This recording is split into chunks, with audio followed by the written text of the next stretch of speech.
Amazing. Because we love you. You open yourself up to it. Yeah, well, you're gonna see some, We love you. hands flying tonight if you drag it. Hands flying. Yes. It's like, you know, Sounds like it's a like when threat. siblings pick on each other. It's been a whole 3 months. Yeah, yeah. Although, what's the front cover say? Real good guy. The only different version was that one that said public hearing on the budget, so then we just changed. What is it?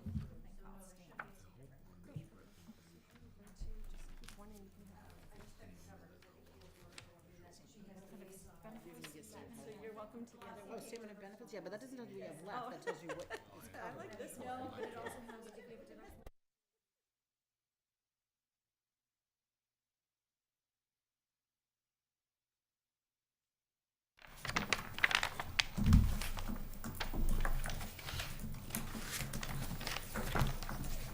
Right, it's 7:36. I'd like to call this Thursday, March 7th meeting of the Finance Committee to order.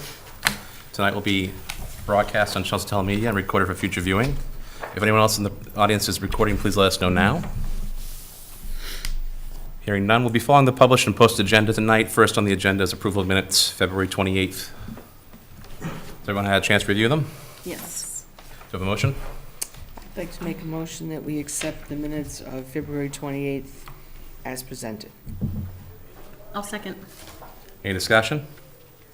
All those in favor? Aye. I want to abstain because I didn't read it, so. Okay, one abstention. I abstain. 2 abstentions. So just for the record, that's 5-2. Just so you know. All right. Next on our agenda tonight is the review of the fiscal year 20 budget for the Nashoba Valley Technical School District. Tonight with us, we have the superintendent, Denise Pigeon, along with Gene Savoy, the business manager, and members of the Nashoba Valley Technical School District School Committee from the town of Chelmsford. Thank you. Good evening. How are you? Do you mind if we bring chairs up? That is quite all right. Okay.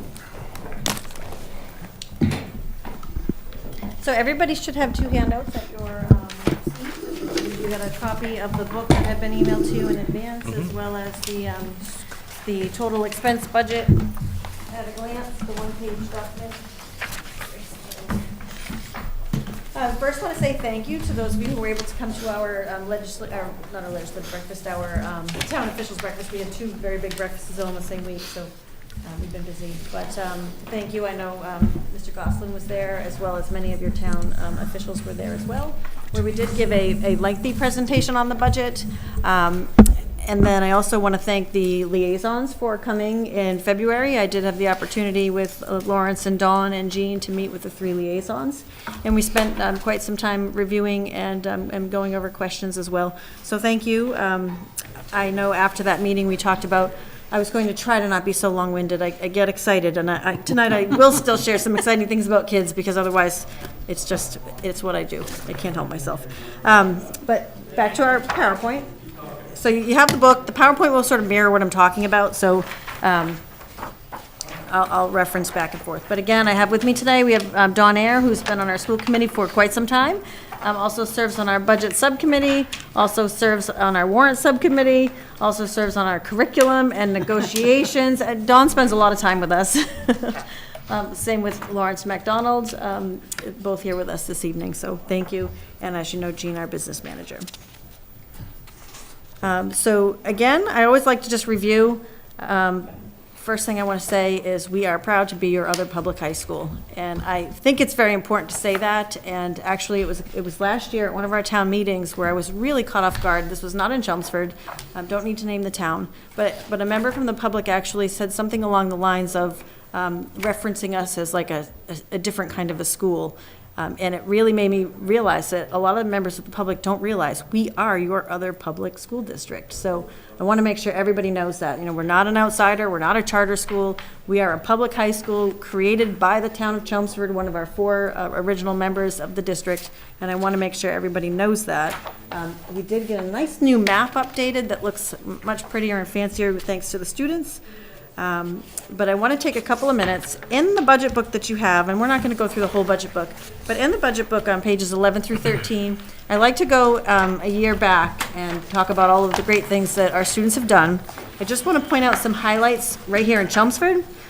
Students from Chelmsford that are at Nashoba Tech or have recently graduated from Nashoba Tech. The first thing I want to let you know is, first time ever, we've started an internship program. We've always had cooperative placement, but we are moving more towards internships as well. And we have an intern that has been placed at the Chelmsford Treasurer's Office. So, thank you, wonderful.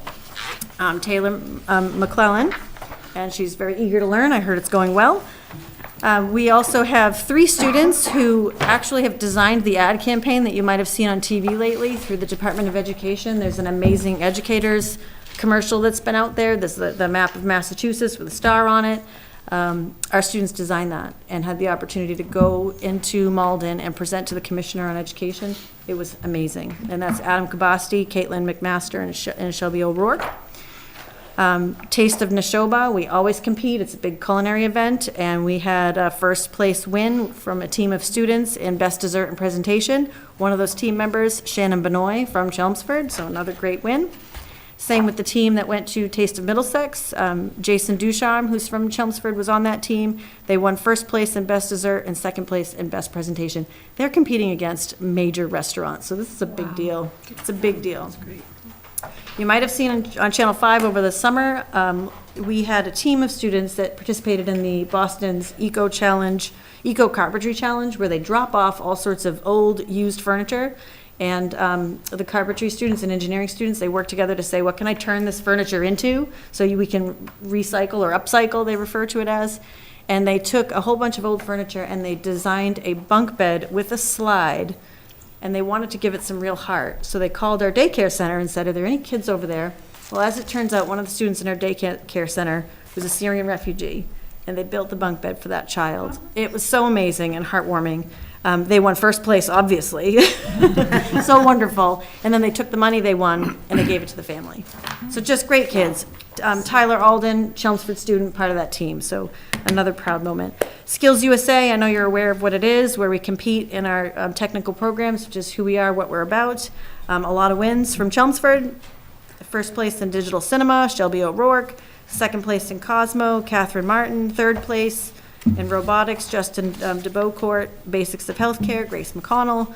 Brendan Taylor in carpentry, and Kaylee Walsh in urban search and rescue. All there were many other wins, but these were just the Chelmsford specific. A couple of them went on to states. We have third place Chelmsford, Ashley Conrad in audio and radio production, and Caitlin McMaster and Adam Kabasti in career pathways showcase. So just great things happening.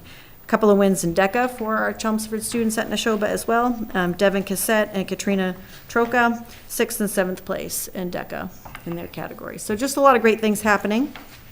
Also wanted to point out, we have several Chelmsford-based businesses who are hiring our students for co-op. You should be aware of it. A+ Auto, MEC Electrical Contractors, Brunel Brothers Electrical, Parlay Electric, JT's Plumbing, and Town and Country Veterinary Clinic, all hiring our kids for co-op. So again, if there's more businesses out there that want to get involved, we would love to place more of our students. Any questions on any of that? Okay. So the next slide is about enrollment, and we did decrease in enrollment this year by 17 district students and 5 school choice students, and we did increase in non-resident. And I know we've been talking about that non-resident piece for a couple of years. There were those several school districts that, towns that had withdrawn from the Minuteman School District. We are starting to see them make their way to Nashoba Tech. Again, we'll never see huge numbers, but we will see increases in numbers.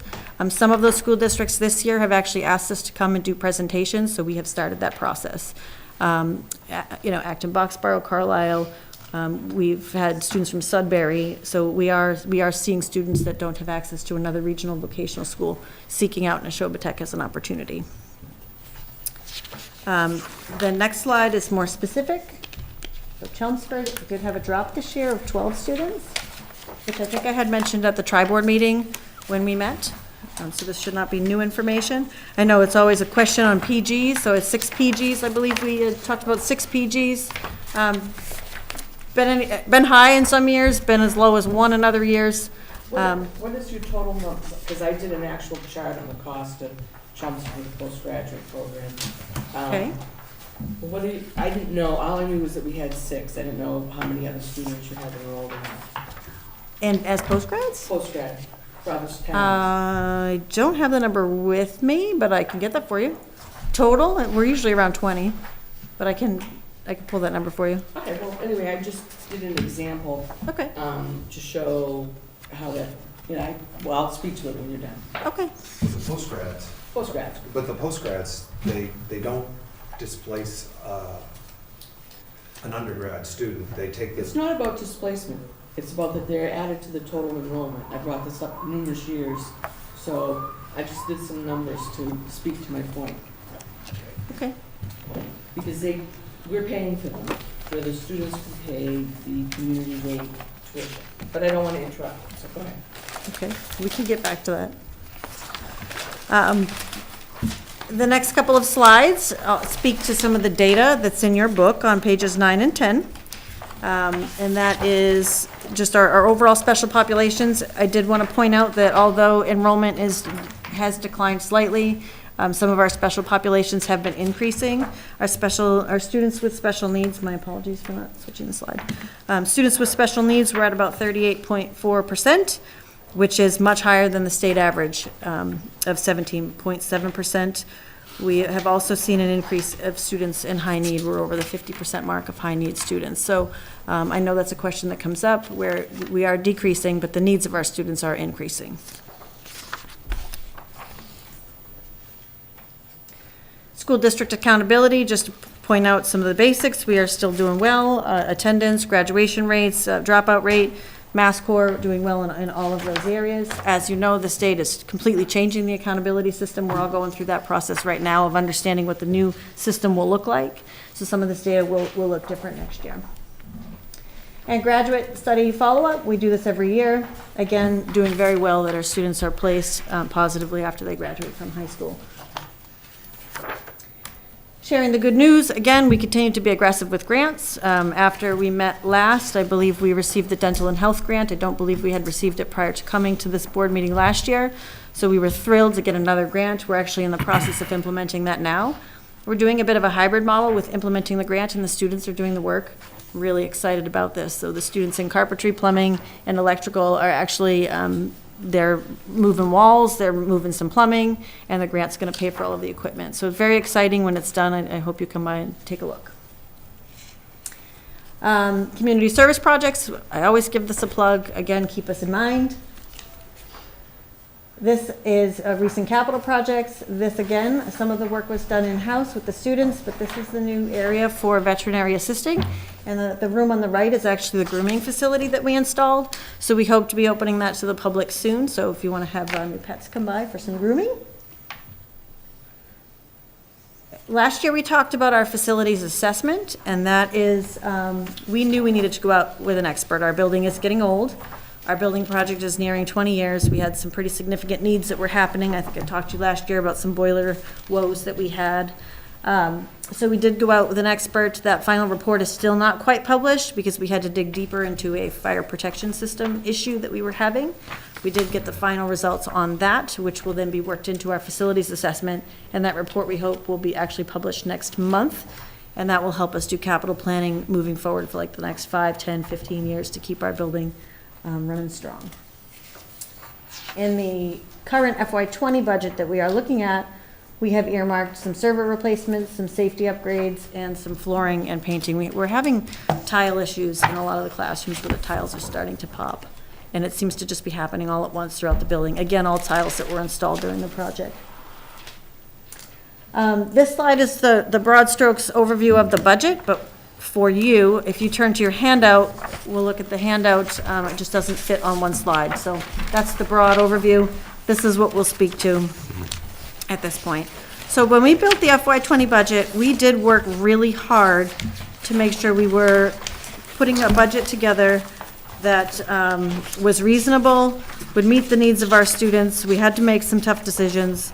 But in the end, we were able to put together a budget with a just over a 2.5% increase on the bottom line. So looking at this overall handout, what you have here this is our total expense budget, which is all of our spending, including school choice. And that piece is important because we need to talk to you about what's happening with school choice revenues and how long we'll be able to sustain the amount of school choice that we're putting in over time. And this is something we've been discussing for a couple of years. But bigger picture, the major increases, we are looking to add an assistant business manager about halfway through the year to help train under Jean, because Jean is going to be leaving us and retiring. So I'm very sad because she does a wonderful job.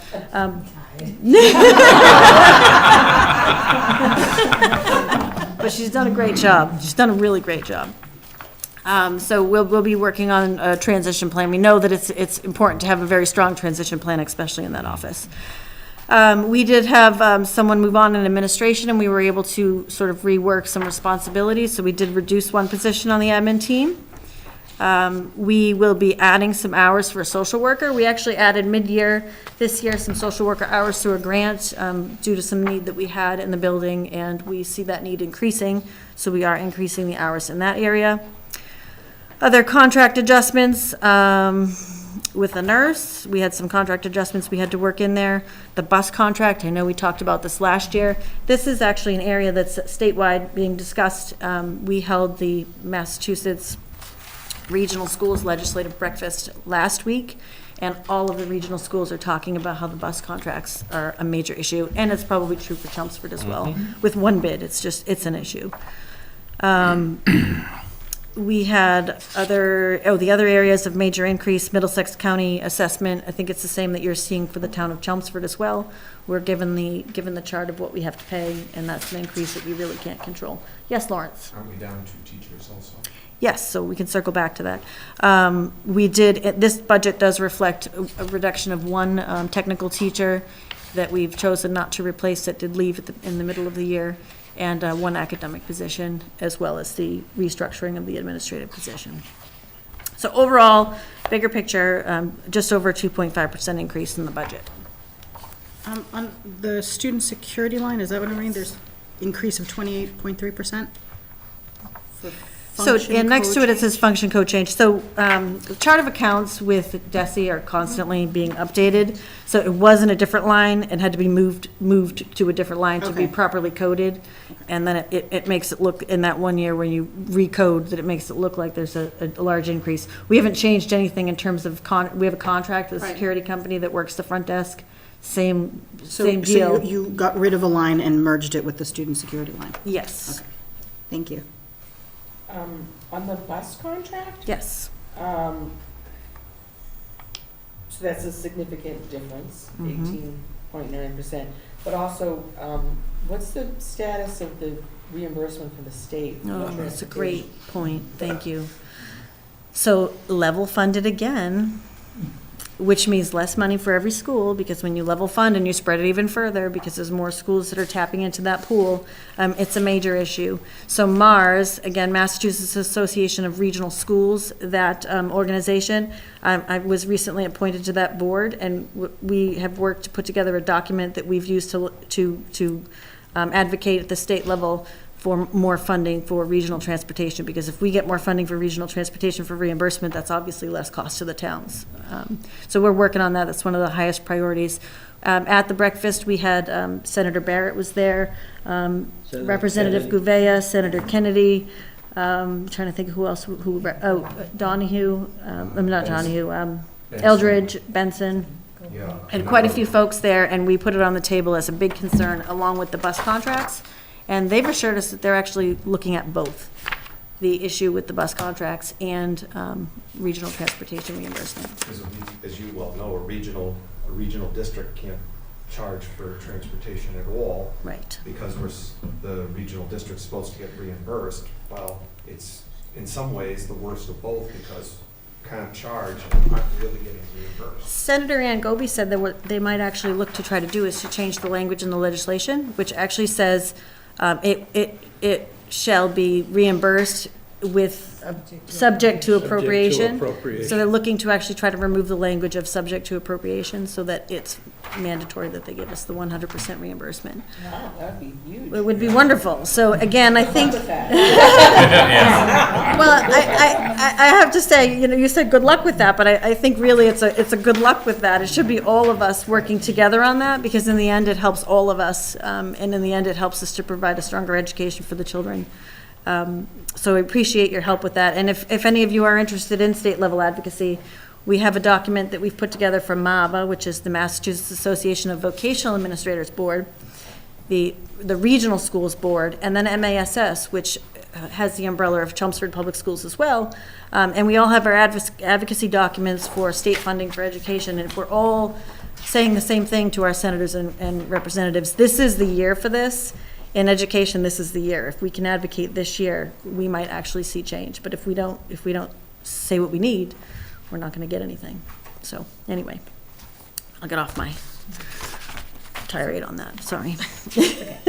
Any other questions on the budget before we move on to the next few slides?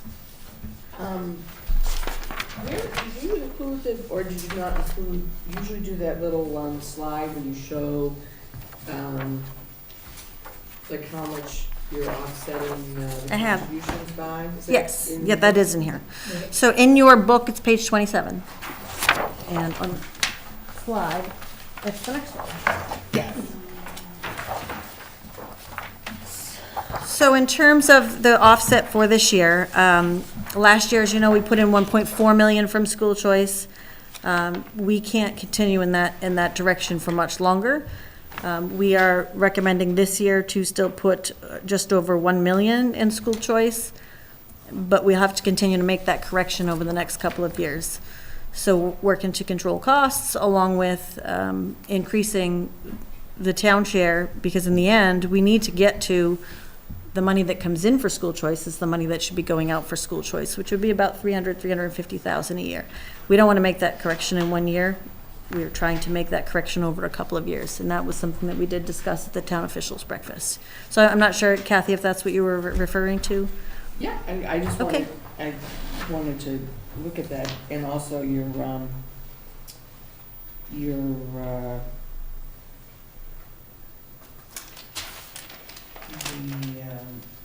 the E&D amount, so,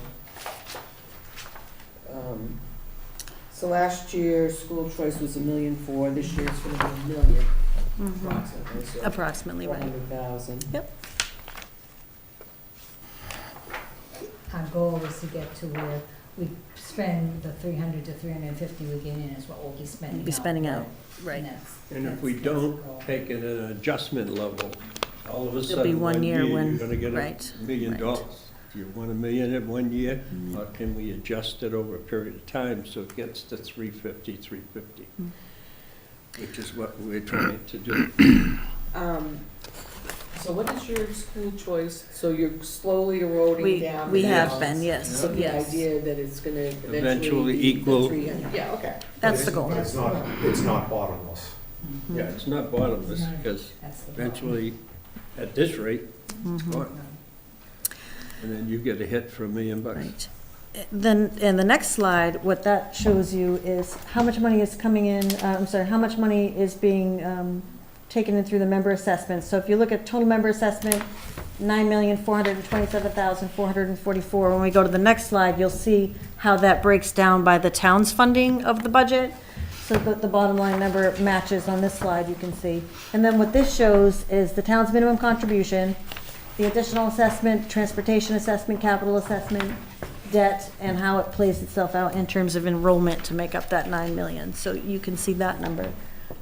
In terms of Chelmsford's overall assessment, I believe it's up. And Paul, you can correct me if I'm wrong, but it's about 2%, I think, just under 2%. Okay, 1.92 from last year in terms of the percentage of the increase on your budget. Any questions on this slide? I know you see this slide every year. Understand how this works. The confusion with this slide is some people go through and say, well, we got 52 kids, they got 23 kids, and how come the difference? And they don't understand that the minimum contribution is set by the state. No, this is There's great, this is, factors in there that have to okay, do this is with- really, I The like this a minimum lot better. contribution is set by the state, and I remember one time, The form. And the rest of the somebody was trying to columns, divide That was in. probably me, Right, yeah. trying to tie it out, yes. There's factors buried in that minimum contribution based on your town's financial status. correct, Right. yeah. So. We have no even control though over. Chelmsford has 29% of the population, I think our bottom line, it ends up being like 33%. 32, yeah, it's Yeah, 32. So, It's the chapter 70 form. Yeah, I've that's been on the that formula start. that causes I've been on it. that to start, that's the one I care about.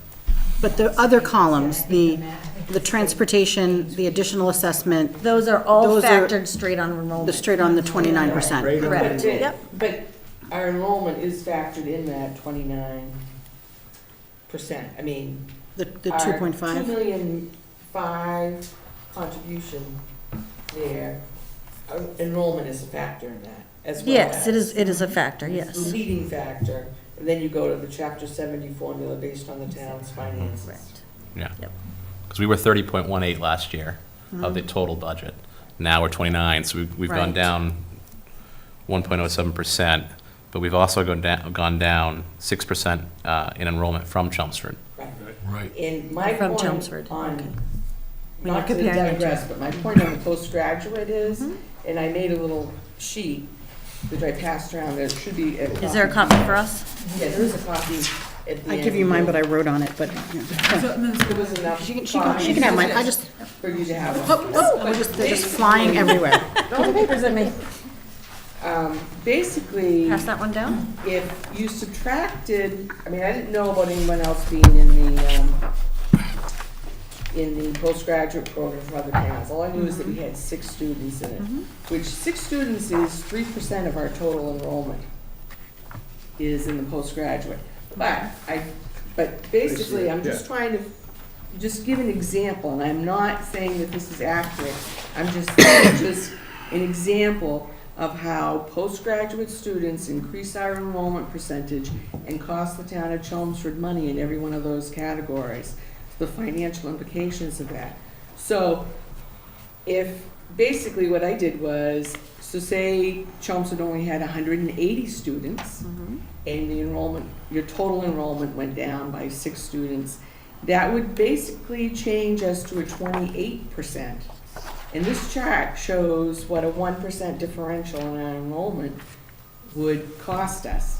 And I was realizing that the biggest chunk I'm saying on this little spreadsheet is that we would save about $139,000 in minimum contribution. But I know that's really not accurate because there's that formula is embedded in there. Right. But it's still the point. I just want to make a mathematical point that the postgraduate students cost the town of Chelmsford a significant amount of money as that program grows. And you as a committee, as our representatives from Chelmsford, have the right to say, I don't want those students counted in our overall population. I want them to pay the community, like as if they were going to Middlesex Community College, and then their parents would pay approximately $1,800. So versus these 6 students paying $1,800 to go to Nashoba each, the town of Chelmsford is paying $26,000 per student, and the overall cost of the town of Chelmsford is $161,000. That's 1 percentage point. So this is my point going forward, is that I really want you to look at the postgraduate program and not include those numbers in the total. You have that So, choice. a couple things that I think we need to, I mean, again, we've talked about this year after year after year, and it's definitely a philosophical difference. I can share with you, knowing these postgraduates personally, that I think it's a big mistake to end the program. I think it's a big mistake on many levels, not just for the students. I'm I not think, saying end the program, I'm just saying I charge don't them the rate. think, yeah, I don't think we're saying end the program. So, I and think it's a great the program. other piece is that I think you need to understand that the legislation and the law is that this is how the program works.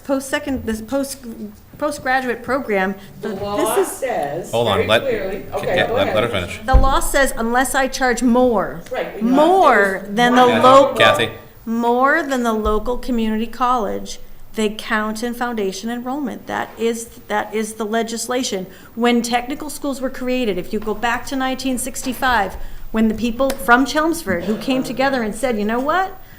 We need a vocational school. We need a place to train folks vocationally. The legislation was created. We were created to be schools that were grades 9 through 14 because they recognized that the truth is a kid that graduates from high school and has no direction is not going to help the town of Chelmsford. They're not going to become taxpayers. They're not going to get good jobs, land back in, settle in the district. I would urge you to actually come and meet some of the postgraduate students, learn what they're doing, see what they're doing, and then recognize what they give back to the town of Chelmsford. So yes, they do cost money. They cost the same amount of money as a regular high school student would. But if they went to Chelmsford High School, they didn't get the vocational training they needed, they're not going on to college. We still want to make them good citizens who can get a great job. How many of you need a plumber or an electrician right now? Look at what's happening in our state. We need to train folks to fill these jobs. And if I may. There's a skills gap. if I There's a may- huge skills gap. Okay. No, if I may Kathy has say- the floor now. Okay, thank you, Jim. Yeah. I want to say unequivocally, I think you're doing an excellent job, and I think the education being provided is great. And I'm all for people being plumbers, vet techs, any of those things, if that is their desire. What I am saying is, there is a financial implication, and you do have a choice. It says in the law, if you charge more than the Middlesex community rate, then they're not included. What I am saying is charge a minimal more, because philosophically, I do not think it's right for the town of Chelmsford. And as the program grows, and a healthy program should grow, the cost is gonna be exponential. So what I'm saying to you is there is a legitimate, meaningful cost associated to that. It's material, it's not immaterial. And if your philosophy is about, well, we should provide this for the students because it's for their betterment, then the town of Chelmsford should also pay for every student who goes to Middlesex Community College from Chelmsford High. That's not going to happen. So, and Lexington does in fact, or the Middlesex, what is it? Middleman technical pays, Minuteman it charges. Technical Charges, so it does happen. So it's a philosophical choice. And I'm not saying that this, what I presented here is to the penny or accurate. It's just, this is what a 1% change in enrollment does to the town of Chelmsford. It is significant, and that's what I'm saying. So I'd like to just bring up one other point as well, is the students that we do see that come to the postgraduate program are students that did not access it and probably should have in high school. So I would ask, would Chelmsford Public Schools send 100% of their students to visit our school? Well, I'm not privy to that decision, but. I don't care, there's not a. No, Again, it's an issue of access. But here's the thing though too, right, and this is just, like, I hear that unless you come in as a freshman, it's very hard to come in That's not true. as a sophomore. The It's start covered of as your- a the start of your sophomore. junior year, you have. People to might be- think that, but Right. that's not true. And it's because of Chapter 74, for it to be a meaningful program. I know I want a plumber that has, or an electrician that has actually gone through all of the True. 1,000 Yeah, I hours. get By that time, they have to start their 1,000 hours. But I think what Dr. Pidgeon was alluding to is when the middle schoolers come on a tour, other communities. Like in between you. I'm sorry. I just want to make sure we're catching everyone. Yeah. When middle schoolers, pardon me, Mr. Clancy, when middle schoolers come on their tours, other communities in the district send 100% of their, I believe it's their eighth graders, for a tour every year. And that would, as Dr. Pidgeon say, in the long term, probably cut down on post-grads, because a student who probably ought to, should have gone, maybe have gone there, will go there and be a taxpayer earlier. But the other point I was trying to make earlier, if I may, is when both the governor and the lieutenant governor came to Nashoba Tech, and the governor was there for the capital skills grant, which Nashoba Tech has gotten 3 capital skills grants in the last 3 years for over $1.5 million. He specifically mentioned educating people of all ages and keeping the lights on basically all day and into the night. And the post-grad is one piece in that puzzle. Mr. Clancy, if I might, advanced manufacturing, robotics, electronics program, vet tech, none of these were probably there when these youngsters were out there. Now they see it. They're getting bombarded with, if you can get into automotive tech or one of these with the new technologies, you can get a job. A well-paying job. Yeah, no, I mean. And they come and apply for it. So I don't- Now they, I have a question. So you said that 100% of the other districts send their students. No. Does Chelmsford not? Some other Towns. districts send 100% of their eighth graders. Are you saying that Visit. Chelmsford doesn't do that? No. Because I know McCarthy eighth grade went.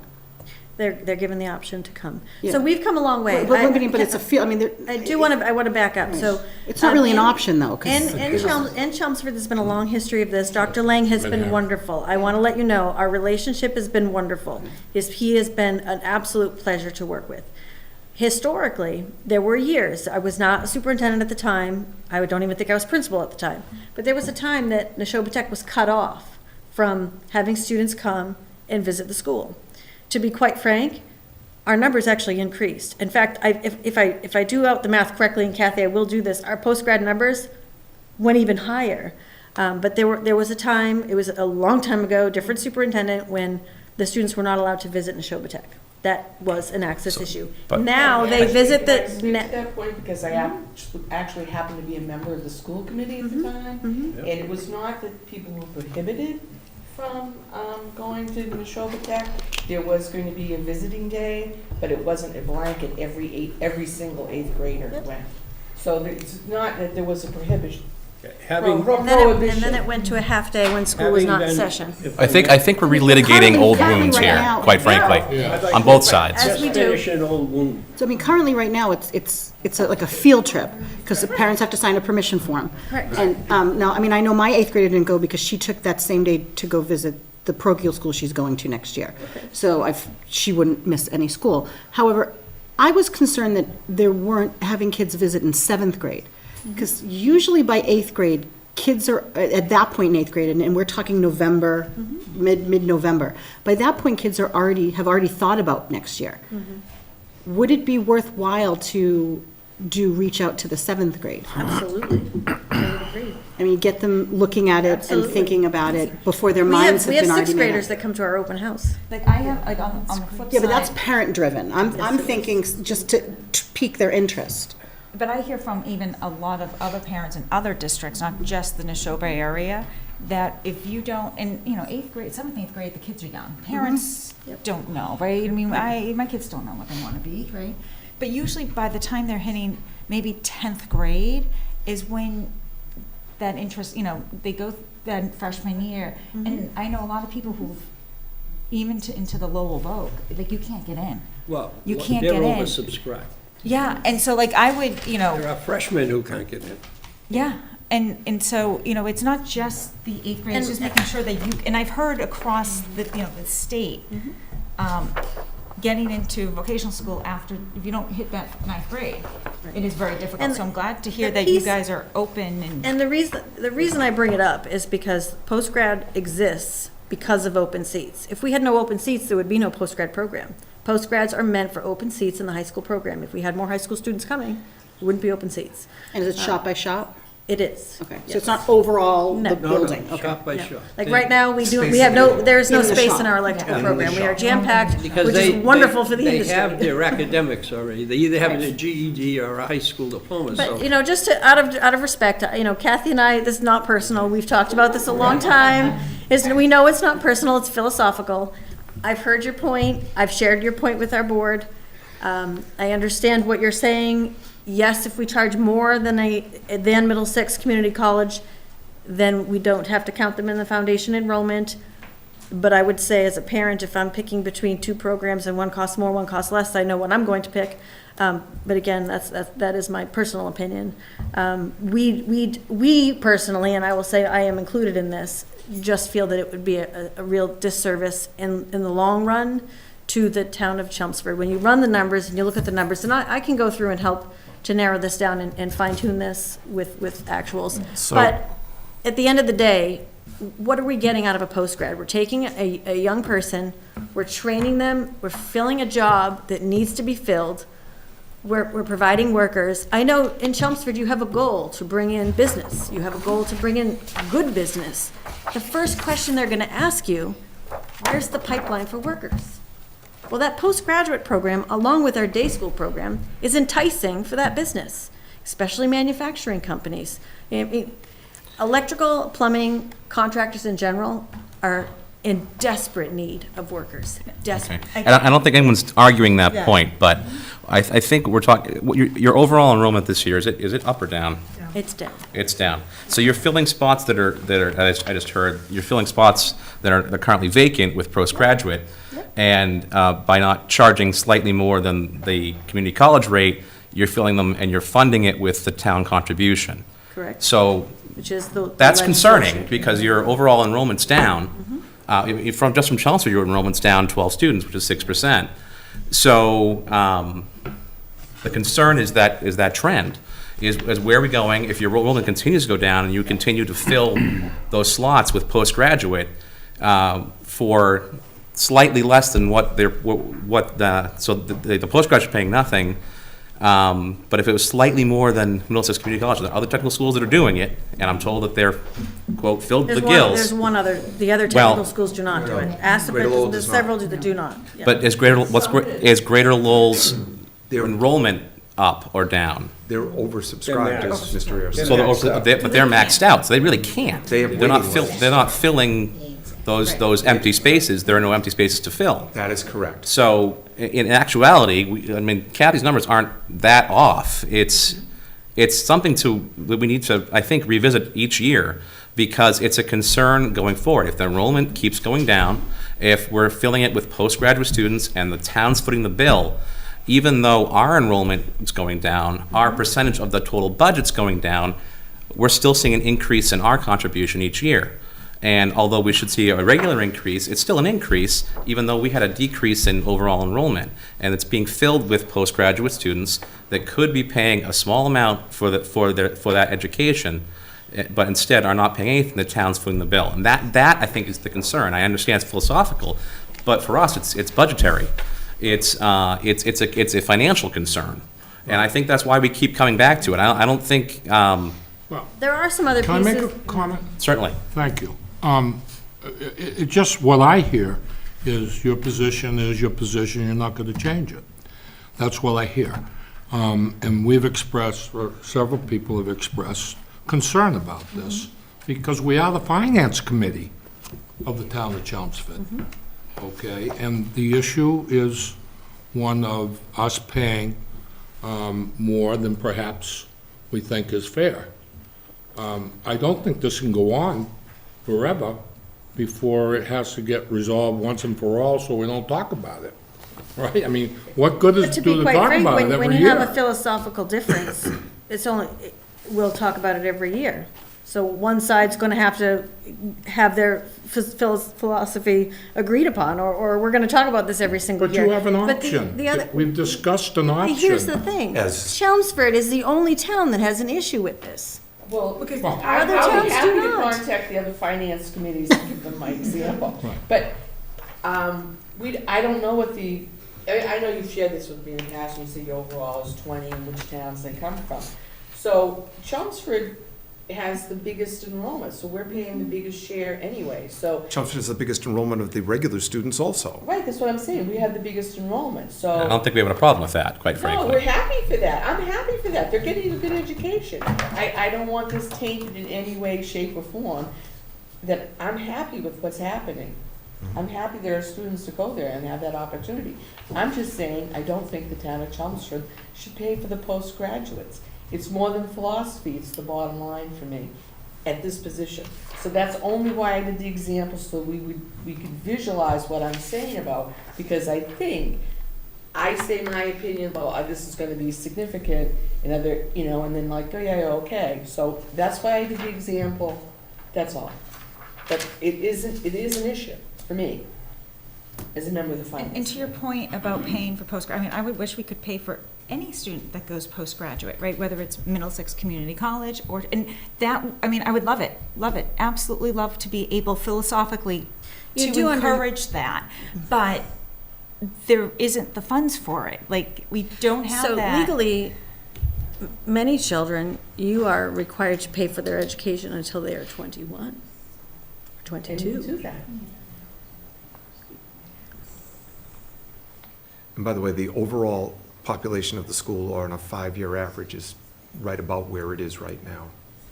So it goes up some years, it goes down some years. There's a new school out in North Middlesex has a new school, and that every time somebody builds a new school, populations go down from that community for a year or two or 3, and then they go back up again. So there's ebbs and flows. You know, I said, let's just change the question here a little bit. If you were a taxpayer in Chelmsford, you had the option of A, spending $160,000, or B, not spending $160,000, what option do you think the taxpayers would choose? It depends if you're getting value for money.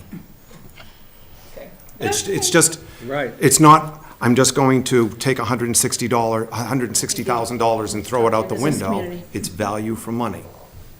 So I don't I think agree. your question's valid. I'm fully behind you on the education is, you know, definitely pays back in multiples. But again, you know, we're fighting over $12,000 for playgrounds, you know, equipment What are the at town ages? meeting, right? So, So what are the ages in the postgraduate? Usually right between like 18 and 22, 24. So is there a point? Most at of them which- are like is there- 18 to 20. is there a These point are at which- students that graduated from school, many on IEPs. Right, okay. That was my next question. But age-wise, is there a cutoff?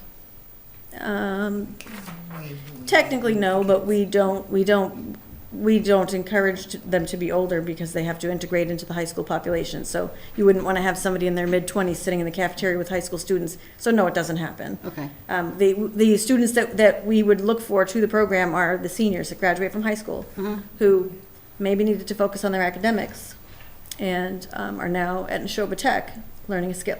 Okay. Do they do any academics in postgrad, or is it just shop? Just what's built into the technical program. Okay. So there is academics, there's math involved in electrical, there's plumbing, and, you know. So, no, they don't do the It's academic component, they do related to just. the program. Correct, Right, just the okay. technical component. I urge you to come. And the majority of them are in See these IEPs? kids. What kind of IEPs? Just like, are we talking high need, or are we talking low need? I need. Okay. Thank you.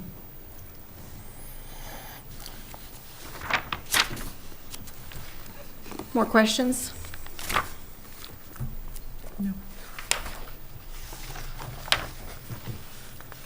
I do want to just say I like your little, the way your information is presented via, you know, on your website, that document, what's it called, something? Board docs. Board docs. We love board That's docs. great, thank you. I really Yeah. want to give you compliments, because I do think. Strat isn't here, but he would have loved that.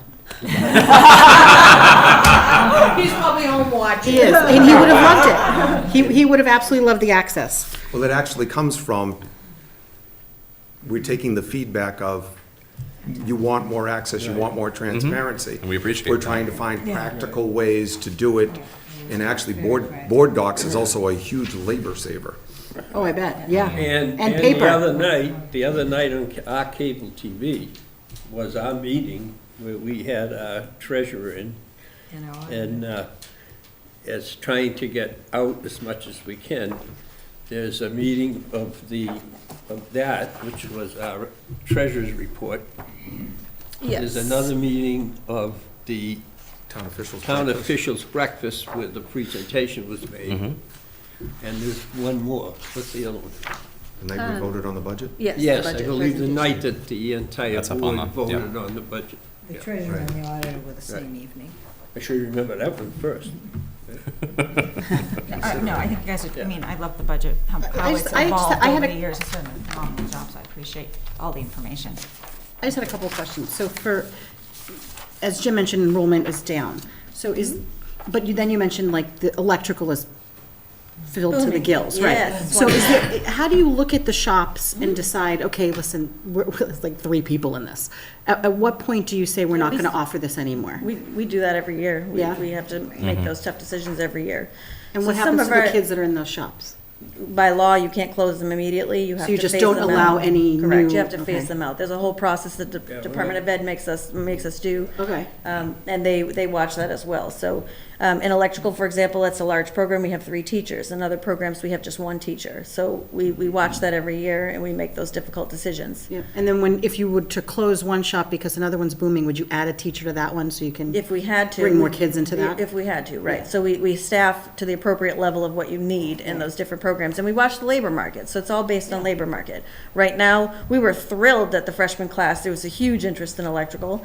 Those students are gonna do well, they're gonna make a lot of money, and to be quite frank, it's really hard to find an electrician right now, Yeah. especially a really good one. Yeah. So we wanna make sure we're getting those kids into the program. So we do that. But these decisions are always informed by Yeah. future labor needs, not Yes. just. Not just enrollment? Right. the- No. the- the So you guys the upholstery forecast. shop Yes. is, the upholstery shop is gone and brick masonry's gone and. Yeah, Horticulture. horticulture, Machine we shop closed has horticulture, we changed. closed painting and decorating, so over time, that's what we do, and then we add the programs where the need is there.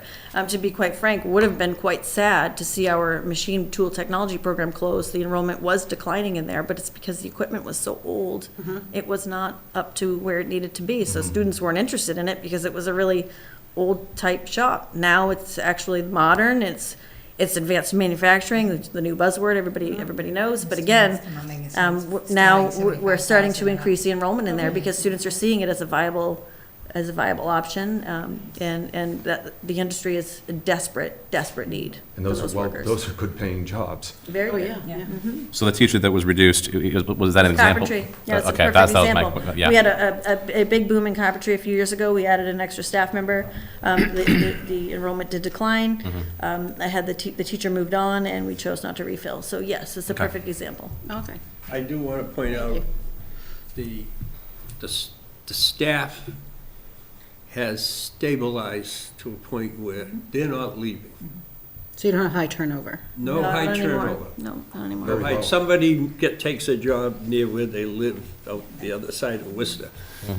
But other than that, it's stabilized, which I'm so pleased because That's very good. I think it. Although it's dwells more on expensive. how well she- Right, because of longevity, yes, yes. Exceptional But quality. those things The level out quality, over time. exactly, Yes. 100%. And then you said you added a social worker. Do you already have one? So it's a contracted service right now. Okay. Okay.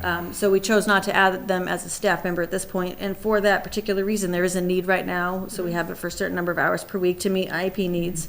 That will be increasing next year. So we're staying contracted, so we don't hire on a person and then have the benefits and then have everything else that goes along with it. If those IEP needs decline, we can just reduce the contracted service hours. If we hit a point where we need a full-time social worker, well, we'll have to visit that with our union, but at this point, I'm gonna try to do it through contracted service. But those kids need that service. And studies indicate that if you address the social, emotional needs of the students, the achievement of the entire population goes up over 11%, so Yeah. it's money. Oh, no, money well spent. No, I was just curious. I wasn't sure if you were adding an additional social worker on top of what you already had. So I No, was just we're interested in what increasing the you're- hours of the Yeah, person that we okay. have, who working out very well at this Thank point. you. A couple more slides related to the budget. I know these are 2 questions that often come up in Chelmsford. So OPEB and stabilization. So I did provide, it is in the book. We're trying to be as transparent and open as possible and giving you all of the information up front. And again, Denise, thank you. Page We- 23 and 24. That's been a request we've had in the past, and we appreciate the Yes, thank you. increased information you've provided over the last couple of years. So stabilization, we met our goal, we talked about this last year, actually in line with Chelmsford's policy of 8 to 10% of the overall budget. We're there, so we don't anticipate funding it any further at this point, and we hope that we don't need to use it. But that is where our balance is at. OPEB, as you know, another difficult one to work through. Thank you again, I always thank Paul Cohen for serving on our committee. Andrew McLean, the Pepperell Town Manager, the new Pepperell Town Manager, has come on board as well and is very excited to be serving in that capacity. This year, we're proposing funding it through some other revenues that come in, and that's through our Medicaid reimbursement and our interest income. And we're looking to fund it at 90,000 this year. So we know it's not a lot, but we continue to move forward. And you know what, I did put the balance, so 750,000 is our And your current balance. liability is the 13.6. Yes, You yep. have in your 700, plus the 90. Which, if you look at all schools across Massachusetts, the fact that we're No, it's good. starting to work on it is a good Yeah. thing. Mhm. Yeah, yeah. And as far as the stabilization, if I may, the facilities, the architectural engineering facilities study is taking a lot of the guesswork out of, what are the unknown risks? Well, by the time we get that report, we'll have a lot of them known. And that lowers my blood pressure. Oh, yes. Lowers ours too. Yeah. Well, you have a 50-year-old building, been around for 50 years. We're gonna celebrate it this year. We are. So- Walk in there and tell me it isn't nice. It isn't Oh, no, kept up, it's very nice. Yeah, very nice. programs are updated. Are there any further questions on the budget before we talk about the roof project? No, I think we've beaten it to I death. think we beat it to death, yeah. Beat you to it. All right, next on the agenda, we have the review of Warrant Article 5, Nashoba Valley Technical District roof, windows, and doors replacement. This is an MSBA accelerated. Yes, this is an MSBA accelerated repair project. We'd like to refer to as a grant, because essentially it is a grant. We have talked about this with this group for a couple of years now. We have timed this very carefully and respectfully, to be quite frank. The roofs must be replaced. It's raining on our children. Bottom line, when it rains, And the classrooms get wet, and the equipment. So it needs to get done. The total project is estimated at just over 3.7 million. These are the numbers MSBA comes out, they help us do this. We had submitted the application, we were super pleased to actually be accepted first round. They're estimating a reimbursement rate of about just over 1.5 million. 55%. 0.55%, yes. So that's a wonderful thing. And then again, what would happen is we would bond the remainder of the project, and then the debt would be split over the towns. But the problem with whenever you go before a town meeting with a warrant article regarding MSBA is it's confusing, because all 8 towns have to vote the whole number. So the public sometimes thinks, oh my goodness, why is Chelmsford paying 3.7 million for a roof? That's not what's happening, but that's what they think. Oftentimes that's the question that I get. So the town does have to vote the full number. That is authorizing us the authority to borrow the full amount. But I have some information on how that will break out. So the roof project in general, 3 sections of the roof over 20 years old, cal walls, which are windows. This is a new term for me. I was really excited to learn this term. They are the big windows that are above the garage doors of our technical program areas, and they are technically considered windows. And they're so old they have no insulation value at all. And the other piece of this project is we've been, if you look at our capital plan, we've been trying to replace a rooftop unit like one a year. It's just not gonna work. That's just not a valid way to be replacing. No, we're never gonna catch up, right? And then you have the cost of the crane and the whole 9 yards. So what we talked about was moving forward, and MSBA agreed to pay for the new rooftop units. We would be funding the rooftop units on those 3 areas of the roof that are being replaced, because they have to come off anyway. They gotta take them off the roof, redo the roof, and put it back on. So MSBA will fund the cost to take it off, the cost to put it back on, and the cost to all the work around it and insulate it. The unit itself is not reimbursable. But bigger picture, it's a cost savings to do it this way, and it will help us to catch up on that aspect of the capital plan. So those are the 3 major pieces of the project. And you have the video. We were joking earlier today that it needs to be set to music or something, because it's a little dry with no background noise. I love the drone video because I didn't have to go up there. So the roof on the right is actually not being replaced. That's newer roof. The roof on the left was from the 2014 project. This is just one strip, and the students in TV media were super excited. They kept waiting for a non-windy day to get this drone up there so they could film this for us. Are those solar plant? Yes. Yes, they are, which is another added challenge. But you But can see that. will MSBA pay to have those removed and put back on? Ours, but there's another, we have two That's new solar roof at the systems. end. Yeah, that looks a lot better. Yeah, so you can see the difference in the roof. Oh, yeah. Yeah, there's a big difference. But yes, we will have to have the solar panels removed and replaced. So one batch of the solar panels on the front of the building are Nashoba Techs. The school district has owned them. The other batch is through a third-party vendor, and we'll have to work with them on the charge to have them taken off and put back on. But I have solar panels on my roof, and if I need to have the roof replaced in my contract, I have a charge for them taking them off and putting them on. That's just, It depends on the contract, yeah. well, I should have had you help me with mine. So just to let you know again, the reason we timed the project as we did, well, one, we know the project needs to get done.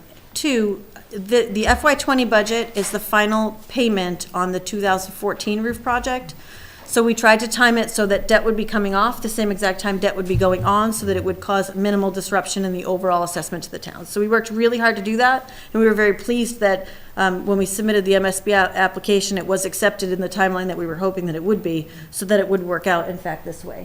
So we wanted you to be aware of that. So I have some slides for how that plays itself out. So this is the FY20 assessment, or the budget that we've just been discussing. And if you look at the column on the right under debt service, We don't have this one, right?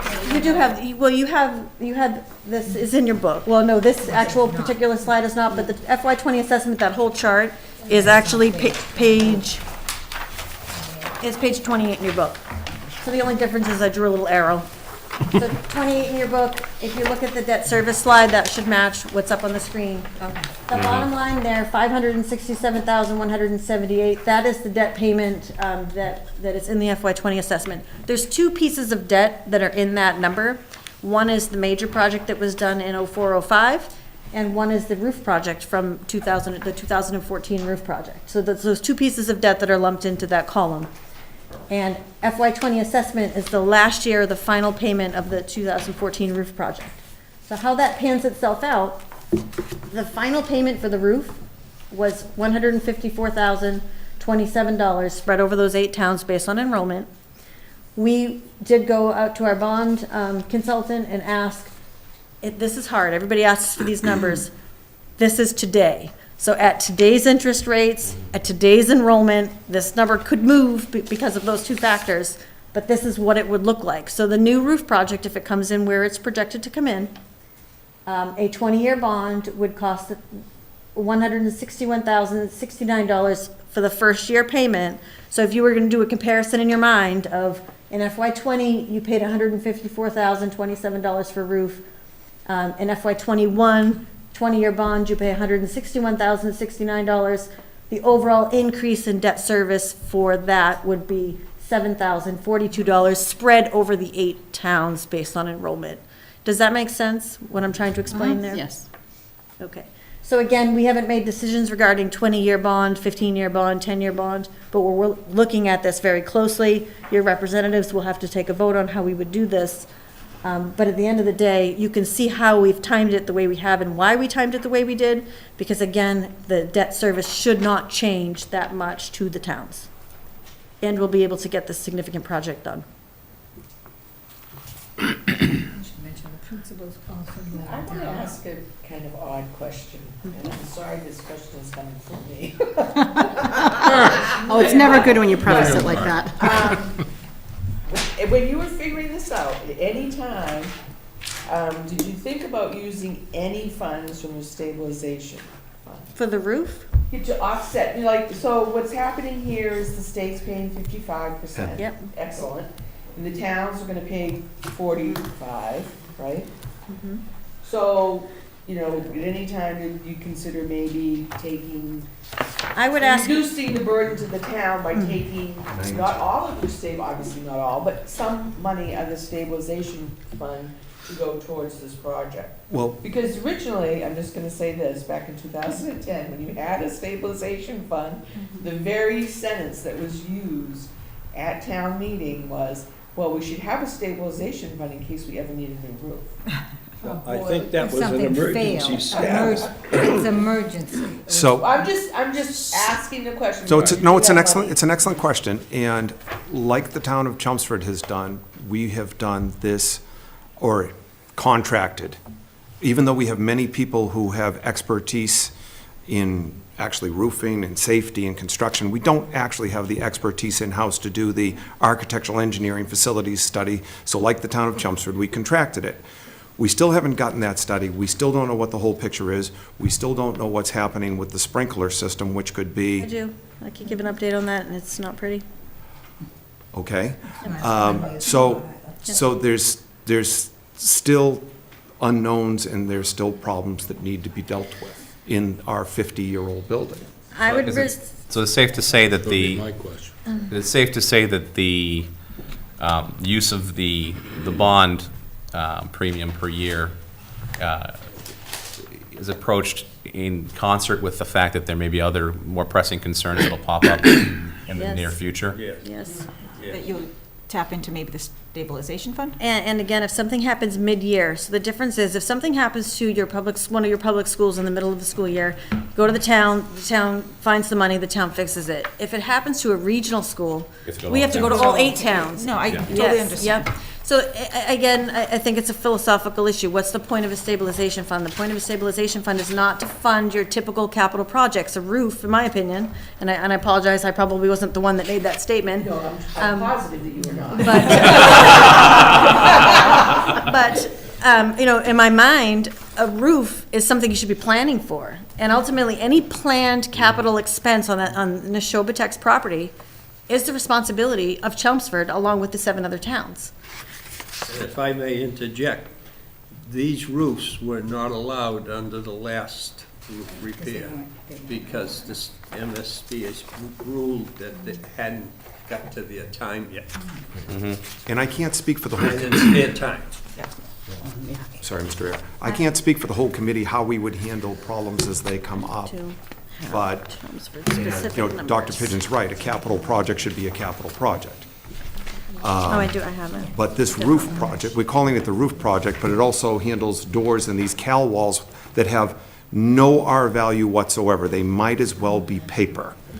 And we're losing energy, and everyone knows energy costs. Well, let me do this first. So this project will eat into things that we had on our capital plan, but we still need to figure out what the future looks like for the building, because it is a very well-maintained building, but it's also a very well-maintained 50-year-old building that needs TLC.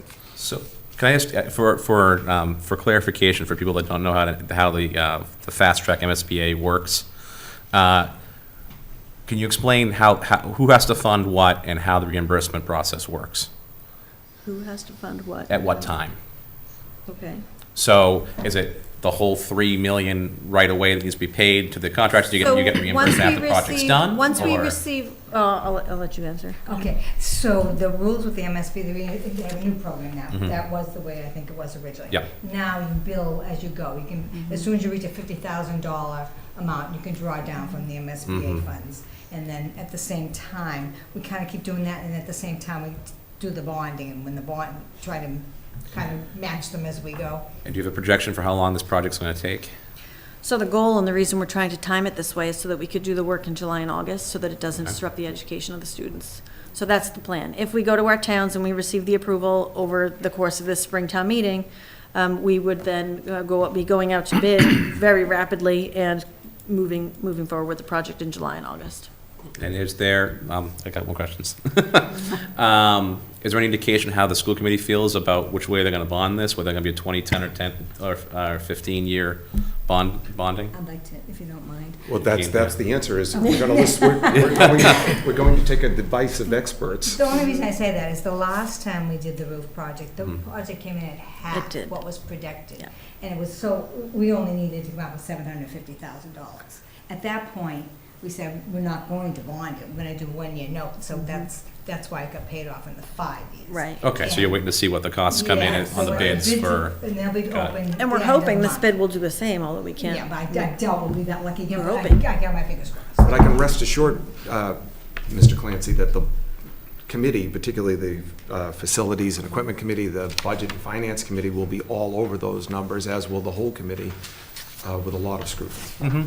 So this is a I 3-point, do have Chelmsford specific numbers if you're interested. so I looked at it just based, as of today, it would be with the 3.7 million reimbursement brings it down to 1.667. And if you go by 29.11 contribute, it's about 485 for Chelmsford for the entire amount, less expenses for the bonding. For the total cost of the project, is that what you're? For Chelmsford's cost of the total cost of the project. Yep. Am I hitting around the number where we're looking at? A little off from where you're at. So I'd have to you're look at the close, numbers that you're working compared to the numbers that we're working. We tried to break it down to the specifics using your current enrollment, using your current enrollment, current rates, and Chelmsford's payment for FY '21 on a 20-year bond would be, and again, I did different math. So you to try to do a factor comparison. in the So I try, percentages, yeah. right, which changes every year, we know, but if you were at your current enrollment, comparing your roof project payment from last year to your roof project payment to FY '21, if this were to go through, at a 20-year bond, the change in price would be $2,158 at a 20-year bond. At a 15-year bond, the change for Chelmsford would be $12,031, and for a 10-year bond would be $32,116. So again, these are all numbers based on, today's facts. They change.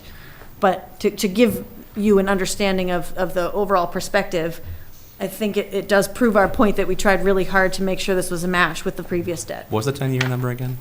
The 10-year number, 32,116. So again, that's looking at just the change in the payment, but you also have to realize if the longer you bond, the more money the town pays in the long run. But we all understand that. This is the finance committee. My other concern with the bonding this time around is we're depleting our reserves that we had in the school choice.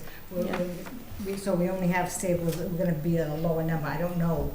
We were really If our in bond a will strong be position to when we bond. went out for the bond last time. I don't know if we'll do as well this time, I'm hoping. What's your current bond rating? My comment on the current bond that we have with AA, Yeah, AA plus. Double A Hopefully stay plus. I think it's double A plus, yeah, okay. yeah. And I'm thinking we may drop the AA without, I'm not sure, that's my Based guess. upon current reserves. Yeah. Any questions on the project? Stabilization does. When do you anticipate, what's your anticipated start date? For the project? Yeah, if everything goes the way you expect it to. Well, if we don't have any more snow days. June. June 13th.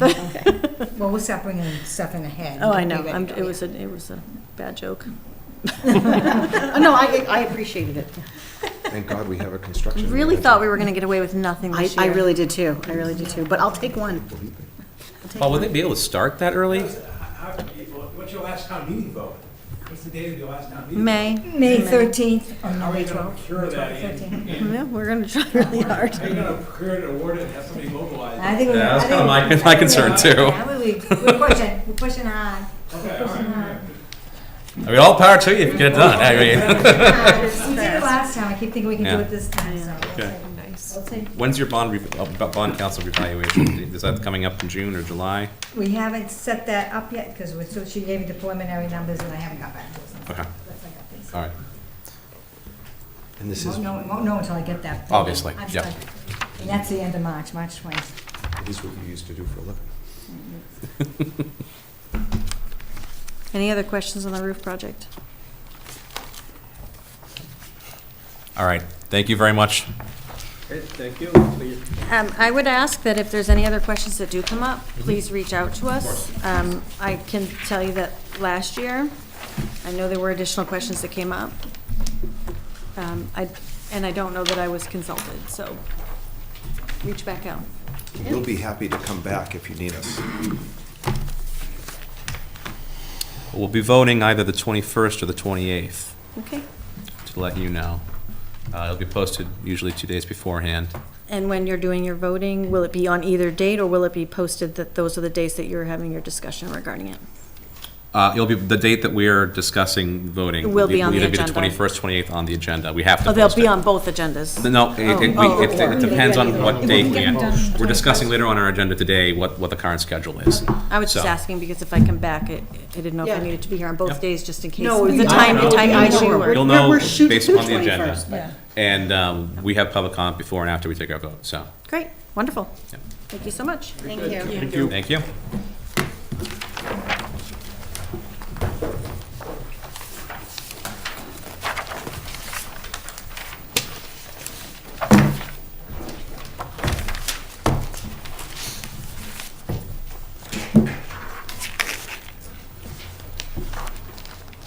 All right, next on our agenda, we have the review of the fiscal year 20 budget for the Community Preservation Fund.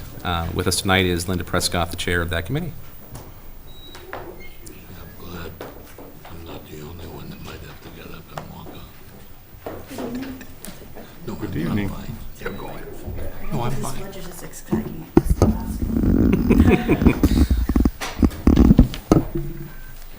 This time of year, it's springtime meeting, the Community Preservation Committee.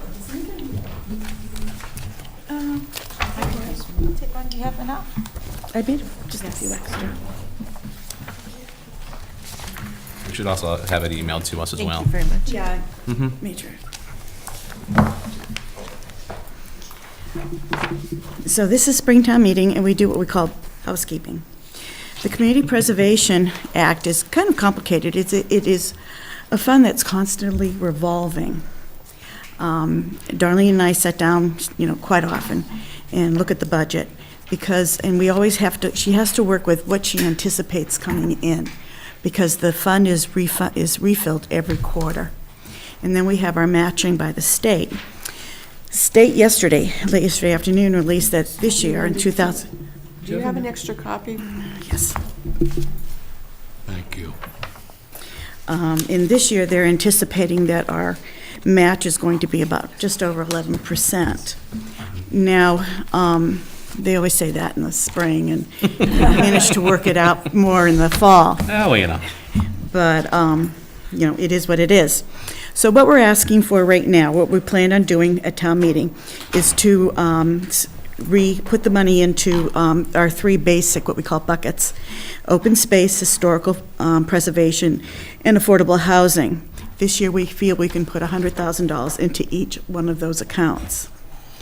We also have three other accounts that we fund, and we will be bringing up to $50,000 recreational capital improvement, a plain capital improvement, and administration.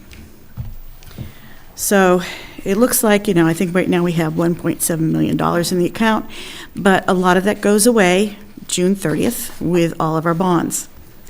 And I have a list here of all the bonds that are still outstanding. The biggie for us right now is that in 2021, we make a last bond payment for the town halls. It's been that'll be 10 years. And then our bond payments drop dramatically after that. The longest one we have now is 2029, which is Chelmsford Woods.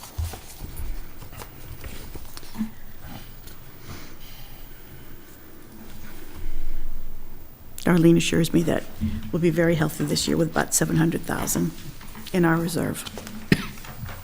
Does anybody have any questions?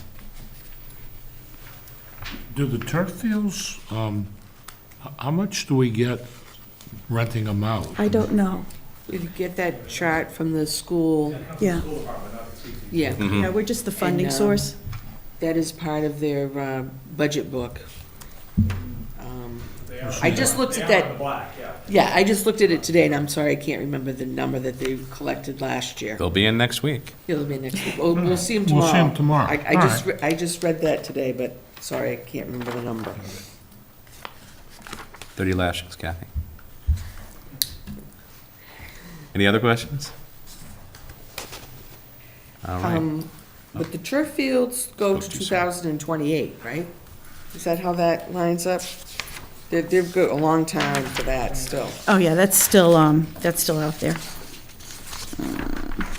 Where's my page? I think I gave somebody oh, here it is. Yep, 2028. No, I take that back.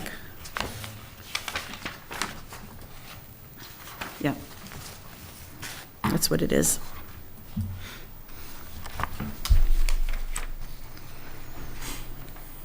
And the revenues that are coming in, did you, I have no idea. We're a funding source, we don't track the revenues. They send out money, they don't get it back. That's no, but right. I mean, like, the estimated, what's gonna come in from the CPA tax is, Surcharge, total is $1.3 million is the estimate, right? Projections for estimated surcharge for the town is $1,165,000. We expect an estimated match of just under 200,000, which brings us to 13. Yes, that's second page of the budget, yeah. Yeah. And of course, that number will vary according to what our state match is. Mm-hmm. Can you talk about a little bit about the new projects? Sure. We're It's next on coming. the agenda. It's okay. I guess, just, you know, we had this Are there any other conversation before. Are there any other questions about the budget for this year? All right, moving along. Now, we had next on our agenda, the review of the warrant article 24.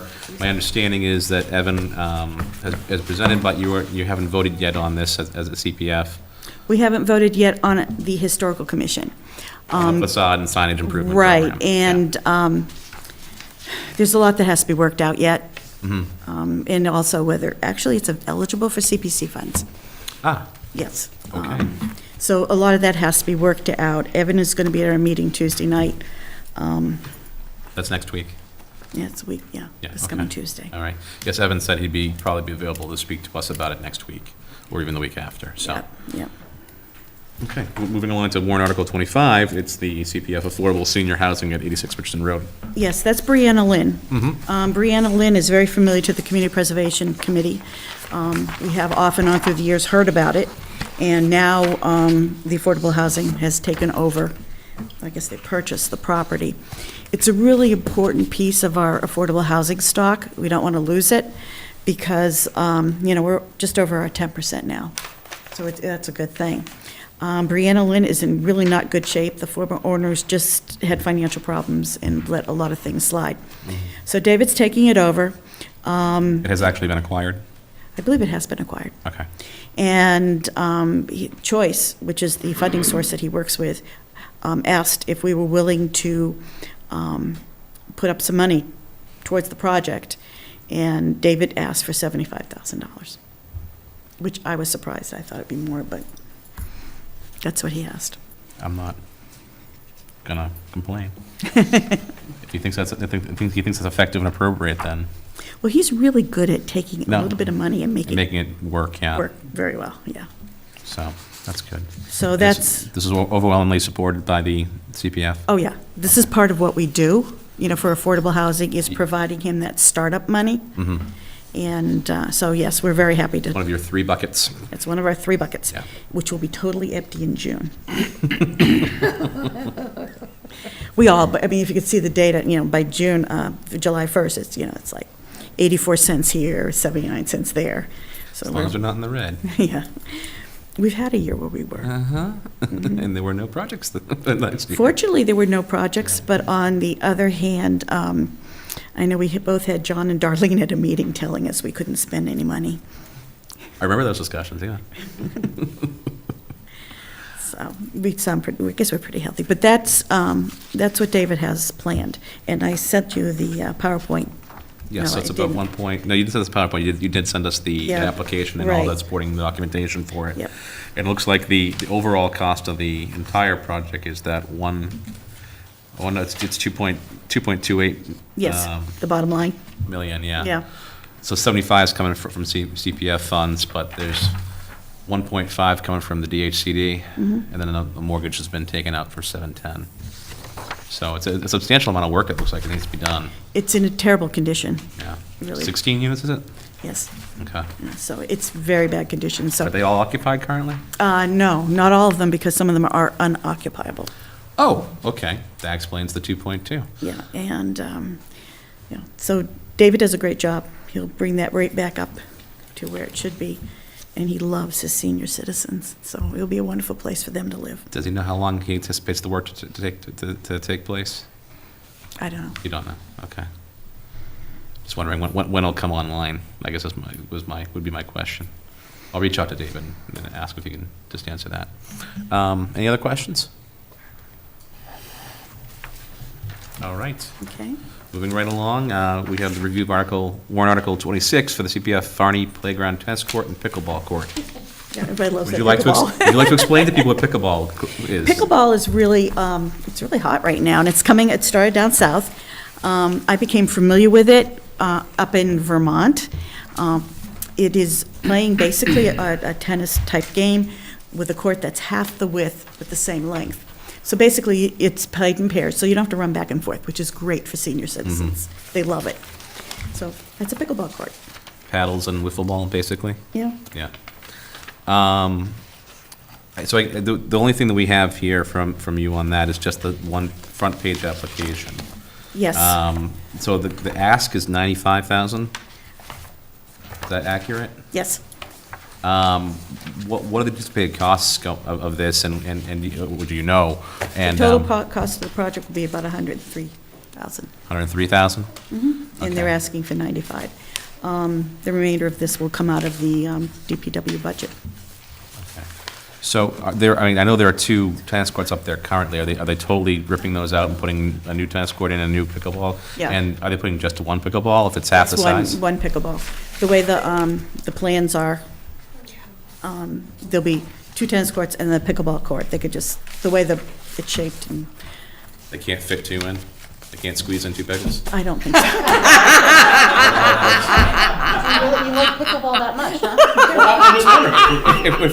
If we're getting rid of the tennis court, and we're putting in a pickleball court, I'm gonna keep saying pickleball. You just like to say it. Well, I mean pickleball. I guess It my, looks like the size of a tennis court. No, they're Could a you- little no, smaller. they're about No, I half the know. size.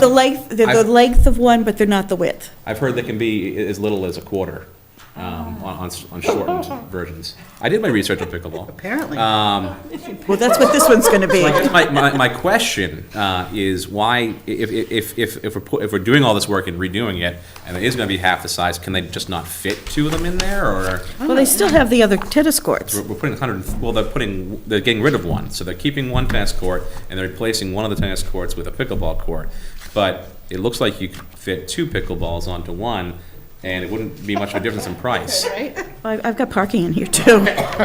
You could make it so you could expand, so you could like expand to 10, like, you just Well, like. no, because the lines are different for pickleball than they are for tennis. They have that, they play soccer with all different lines on the football That's field. that's You a just that's a kinda field. That's not a It court. would get confusing. Is it still Yeah, a but is it racket, like a confusing on tennis the racket? football court? No, it's more like a paddle. Everybody- large ping pong They're just running. You hit it's a ball with wiffles in I think it, we should. like circle wiffles all the way around the ball, and you hit it with a wooden paddle. Or I don't think it has to be wooden. I think there are other Yeah. types. So it's not Like a ping pong paddle. a little bit like a ping pong, a little bit bigger, but yeah. So I don't know, I didn't do the plan. I don't know. I know you didn't do the plan, so I think I'm gonna reach out to him and ask why if we're throwing $103,000 at this, we aren't making 2 where we could potentially fit 2. I mean, I want to get the value for it if there's $100,000 going towards Do you think there's going to be 103. a run on the pickleball court? Hey, you know what?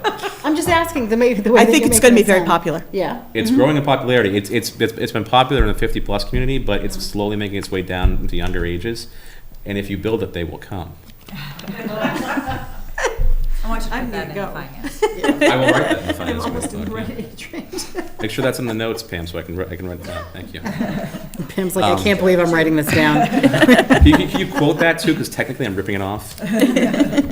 All right. Any other questions about pickleball? I believe the quote is attributed to James Earl Jones. Well, yeah, Field of Dreams. Oh, my gosh. They weren't talking about pickleball though. He's just like saying. They could have been. No other questions? All right, I am going to reach out and ask about that because Yeah. I would like to get the best value for it because it's not an insubstantial amount of money that's going towards one project. So it would be nice, and it's nice to see things going in at Varney, because it is very well used. It is. It's very well used, and they really have a great long-term plan for it, so, They do. yeah. Okay. All right, Linda, thank you very much. You're welcome. Thank you. Thank you. All right. I've lost my agenda. Next on our agenda, we have the review of fiscal year 20 library budget. We have Becky Herman here, the library director. And looks like we have the trustees as well. I've got two.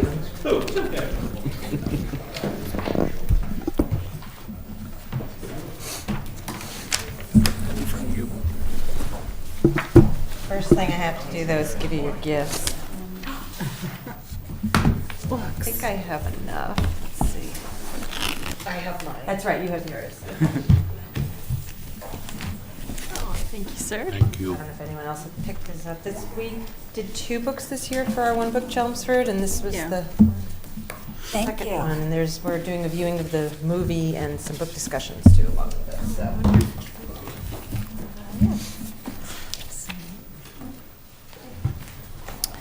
But that was all tied in with, So these are books that were available, they were given out at your program for the Yes, One Book. for the One Book Just want to make it Chelmsford. clear that it's given out to all members of the public that attend. exactly. This is no way. This is no, It is yeah, no I way- just want to make it very clear. It's a bribe, Yeah. or it's, Yep.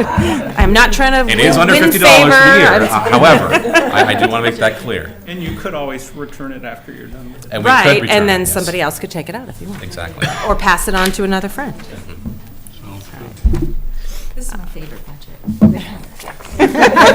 See, but that's the problem. Come with gifts, You see? can't See say what you something just like said? that, yeah. Now you're gonna have to vote against it, just because you said that. Does everyone Inquiry have comes in from the state. a copy I'll of their own send it to budget? you. Gave everybody copies, so I brought. Yeah, if you brought have a them. printed one, that would be great. I just have a chance to print mine. I think I have it. You guys are okay if you don't have one? Okay. And look over your shoulder. You did. Did you hand, oh, she handed it out? Oh, I'm She sorry. handed it No, out. then I have it in my thing. I thought you meant you emailed it. I do Then I one have here. it somewhere. Just kidding. Okay. I also just have the numbers as extra sheets if people want just the Static numbers. goodies. Yeah, Okay, here we go. all right. So I guess I do have one if anybody. Nothing's changed from the last time. Here's your numbers. All right, so this is as usual, we were told to present a level service budget. The FTEs are the equivalent to last year's, and salaries are adjusted with a step raise and cost of living raise for the non-union staff. We're still in negotiations. The town manager is with the library union, so they haven't not settled their contract, so that will probably come before you in, it will be for fall town meeting that it will be resolved. For people who, is there anyone on the committee that was not on it last year? Anybody new? Okay, hi. I'm Vicki. I'm Becky. And one of the things that we have to do every year is we have to make sure that we're up to the state certification level. And so that means that unlike other departments, we have certain requirements that we have to meet. So that means that every year that we have to have a budget that is an average of the last 3 years plus 2.5%, in order to meet this municipal requirement that allows us to get state aid. And what state aid does for us is, first of all, it gives us a chunk of money, which is really nice, and that can be anywhere between $40,000 and $60,000 that we have as sort of a rainy day fund, or we use it for, we can go into all the different uses that we've had over the years for it, but then it also allows us to be part of have interlibrary loan, so like when you request a book and it comes from a consortium, or it comes from across the state, then that only happens when we're certified. So it's important because, we loan a lot of books, and if you want to get your stuff the next day, then, or in a couple days, then that's the way to do it, so. Also, as that requirement, you have to be open a minimum amount of hours. Your collection budget has to be a certain percentage. In our case, it has to be 13% of the total budget. And then you also have to make sure that you have a certified librarian on staff, which we have many of them, but I'm the official one, so. Excellent, thank you. So that's kind of part of the budget restrictions. I mean, as I'm building my budget, is to make sure that I always meet that municipal requirement. We did have one year where we didn't meet it, and we had to apply for something called a waiver, and that was at a time when everyone in the town was, all the budgets were struggling, and we were cut, proportionally, and we were able to go to them and make the case that we weren't, we were just having the same situation as every other town department, and then we were still able to be certified, so. Yeah, so otherwise, I mean, I guess the highlights, there's not a whole lot of highlights in this budget. It's pretty straightforward in that, Becky, that could be good. yeah. I know, it's late, you want to go home. But yeah, I think, actually, one of the things that I think is a highlight is that, when I look at my longevity number, right now, I have 2 staffers who have reached a 20-year mark, I have 2 who've reached a 25-year mark, and I have 2 who are reaching a 35-year milestone, which I think is awesome. So lots of turnover. 2 at 20, 2 at 25, and 2 at 20, 2 at 25, and 2 at 35. that's amazing. And I'm actually coming up on 18 at the end of this month, so. Oh, congrats. It's just kind of crazy. So, but yeah, so we have a lot of consistency and a lot of dedication, a lot of people who stay, but we also have a nice turnover. We've had a lot of people retire in the last couple of years, and so I've ended up getting a real infusion of young, interesting department heads who are, have a lot of energy and a lot of amazing ideas. So we've been doing a lot of fun things. Interesting. Yeah. So otherwise, I guess probably the only other things that would be noticeable is that our expenses for Merrimack Valley Library Consortium, which again, allows us to be part of a 36 library group, which does the whole interlibrary loan thing, but it also is, it supports our actual system, what they call the ILS, the Integrated Library System, and what that is that's the catalog that you look at. And when it's shared with all these different libraries, and then what that means is that when you're looking for something, you're not just limited to Chelmsford Library itself, that you actually have all those resources. And so we pay to be part of that, and it also gives us training and workshops and all kinds of continuing education that is done as part of that. It also, the reason why it's going up this year is because streaming services are really popular, and so I don't know if people know that we have downloadable audiobooks, we have a thing called Overdrive, we have something called Hoopla, which has movies and music and audiobooks, and all of those things now, a lot of them are now included in that assessment from Merrimack Valley Library Consortium, and it used to be that we get a separate bill from them, but now since it's all aggregated, that's why the number has actually gone up, so. And then otherwise, at the bottom of the page, it shows you just some things that are trending up. We did a little pictorial for you, how many visits we have in a day. We have close to 1,000 visits per day, which is, I felt like it was like that tonight because we had the Chelmsford Schools, the art show, and so between 5 and 6 in particular, I think we had about 350 people that were in the. And it was also a half day, so you had more than usual kids in the afternoon. Yeah, and then we also had no parking, and so it was, but it was great. I mean, it was really fun. So I guess the only other thing to maybe highlight is just that every year we also work very hard to make sure that we have volunteers that help us do things. And our volunteers this year were up. We had 222 volunteers this past year that worked over 6,000 hours for us, which was close to a 30% increase, which, when we talk about how we want more people to be involved in the community and we want them to be engaged, and I really feel like we're seeing more of a response at the library, and we're seeing a revitalization of our Friends of the Library group, and so we're just, I think part of it also has to do with the grant that we are doing this year, which is about civic engagement, and so we've been doing a lot of programs that were involved in reaching out to other town departments and partnering with them and with the schools, and so I think we're seeing some of the results of that just with the amount of people that are coming through the doors and people who are sort of rediscovering the idea of the library again. So the book sales went well this year as well? Yeah, well, we have one coming up in April. We're having one that is just fiction and children's books. April 12th and 13th. We did that last year, so it was a mid-year, and it worked out quite well. And having the generosity of the town, and being able to use the stage in the old gymnasium downstairs has been a fantastic boom for us. It's very well attended. We went last year. My daughter loves going to the library and loves going to that book sale, so. It's hard to get her out of the library, that's the other Then I problem. give them back to you. Well, that's it. Sometimes I buy the same cookbooks by mistake again and again. But, I notice there are always a lot of cookbooks, so we all have great intentions. I read them like books. Yeah, so what kinds of questions do you have? Well, it's just a question, but I just wanted to give you the opportunity to describe the project that you're hopeful about, the van, Oh, our pop-up mobile library, yes. Can we talk Yeah. about that? Yes, I would love you. I'd be happy to talk about it. So we did, I'm David Bress, I'm one of the library trustees. We did a survey sort of looking to get input on what the next big thing is that the library should do.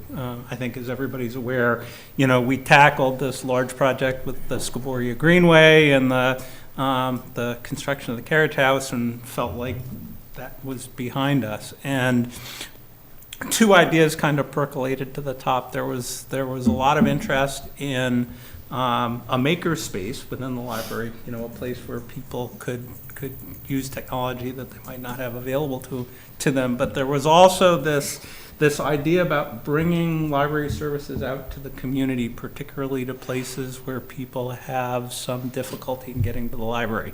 So that could be senior housing, it could be daycares and pre-K programs where it just isn't practical to bring people to the library. It could be to Roberts Field. That was my next question, yeah. To go in conjunction with the programs. Or Varney.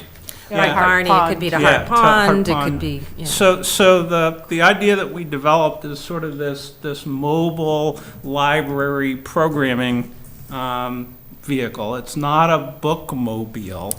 Right, it's not like a fully, fledged bookmobile that would be hugely expensive and need, yeah. Right. It's basically a pickup truck chassis with panels that open out, and technology that allows us to stock the vehicle appropriately for whatever the program is and bring it, like I described, either to the senior center or to farmers markets farmers or any of the markets, yeah. festivals. And those kinds of have things. programming specific to that population. function. And doesn't require a special driver's license. Right. It can be driven by anybody. That was, okay. Right. So it had to be something like that. Pickup truck wouldn't have the, Right. it wouldn't be like a And food this truck or was something not like that. our own idea. Yeah, We right. we didn't originate it. There's actually a whole fleet of them across the country that are Yep. evolving. And so we looked at places in California, in upstate New York, and then we also are working with a place just down the road in Hudson that is able to adapt trucks like that if we wanted to too, so. So they would customize the chassis of the vehicle to our needs.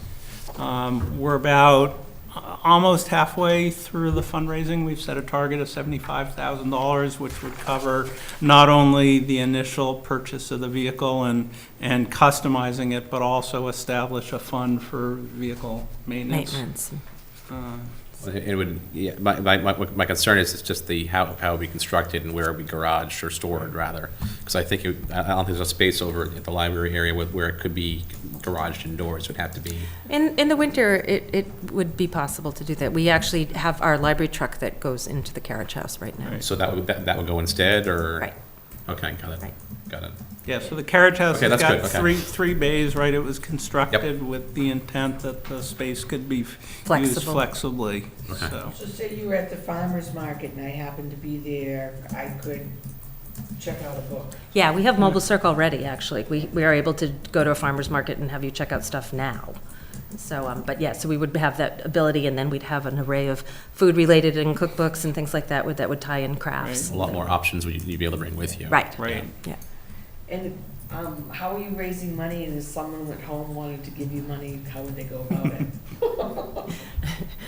Thank you very much for asking. Chelmsfordlibrary.org, and it's /impact. You would be able to go and it actually gives you more information about the project and answers any questions. Yeah, and we're getting better at the fundraising. Our goal is to establish an annual fundraising program with different focuses. So, this is sort of the first step at doing that. I think it's a great idea. Everything's worked so far. I mean, I know that your book sales are hugely popular, and they're great for teachers too. I know a lot of teachers that go, especially with that. Yeah, teach on younger that last grades. day. Especially If that- people yeah. are listening, if you're a teacher, or, an educator on that last day, then we want you to come and enjoy. At the end of the sale, you're able to actually take some for your classroom. Mhm. All right. Any questions? Thank you very much. Thank you. Thank you.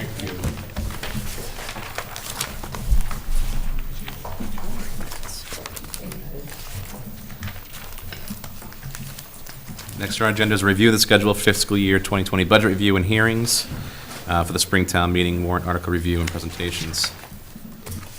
I don't have a copy to pass out for update this week, but I will circulate a copy of the updated liaison list. So what we have slated for next week is Chelmsford Public Schools and the DPW, waste, sewer, storm, public facilities. We have the numbers for that and the slides for that. I will circulate them tomorrow as well, along with the updated liaison list. As far as the budgets go, those are the last two budgets for us, well, the last two sets of budgets for us to review. And then we have the warrant articles that we may want to have people come in on. We have the ZBA, the zoning bylaw amendment, not the zoning board of appeals. Drive-through rest stop, 129. I heard that, I believe that next week might be good. Well, actually, I have to check my emails. Evan reached out to me. We might want to do that. He said that the Economic Development Commission would be interested in also speaking briefly about their feelings on it. Next week?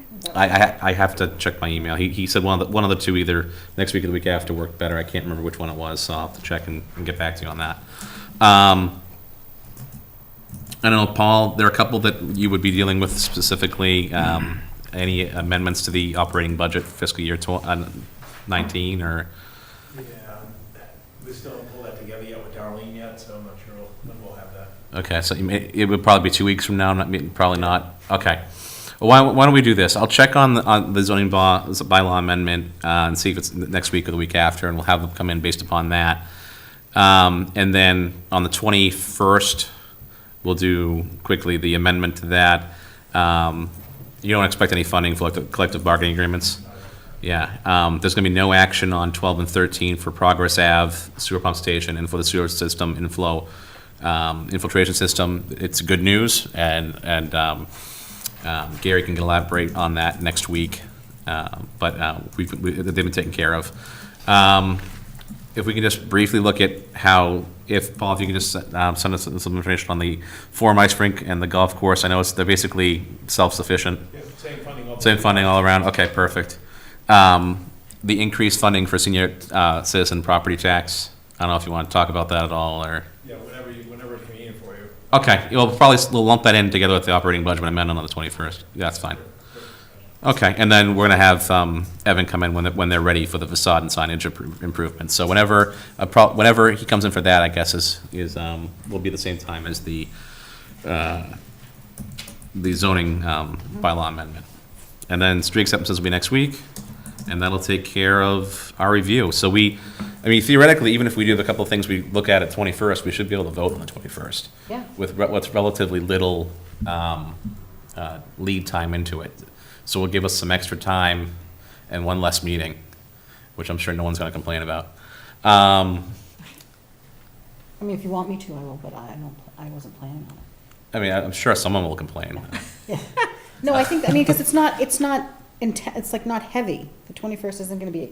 It won't. stuff. It won't be like it has been in the past, where we've had maybe the school Well, committee it's not come like in. the school department's coming in on the. Yeah, we've 21st. had that in the past where we had the last night. Yeah. The Chelmsford Public Schools were coming in, and we had an hour and a half. We dealt with them, and then we voted. So it'll be like a half hour maybe, and then we'll the rest vote. of the time we can discuss and stuff. Discuss and Okay. vote. Okay, good. Yeah, nothing controversial. So that should be all set. And on the school department, we're meeting with them tomorrow, but I also have their electronic budget, so I can send that out to everybody. You do perfect. And I think he said that next week was a good time for them to come in. Yeah, that's what Perfect. he said would be best. Excellent. All right. Any further discussion on the schedule? No. Any public comment? Press questions? No. I will entertain a motion to adjourn. So moved. I'll second. All in favor? Aye. See you next week.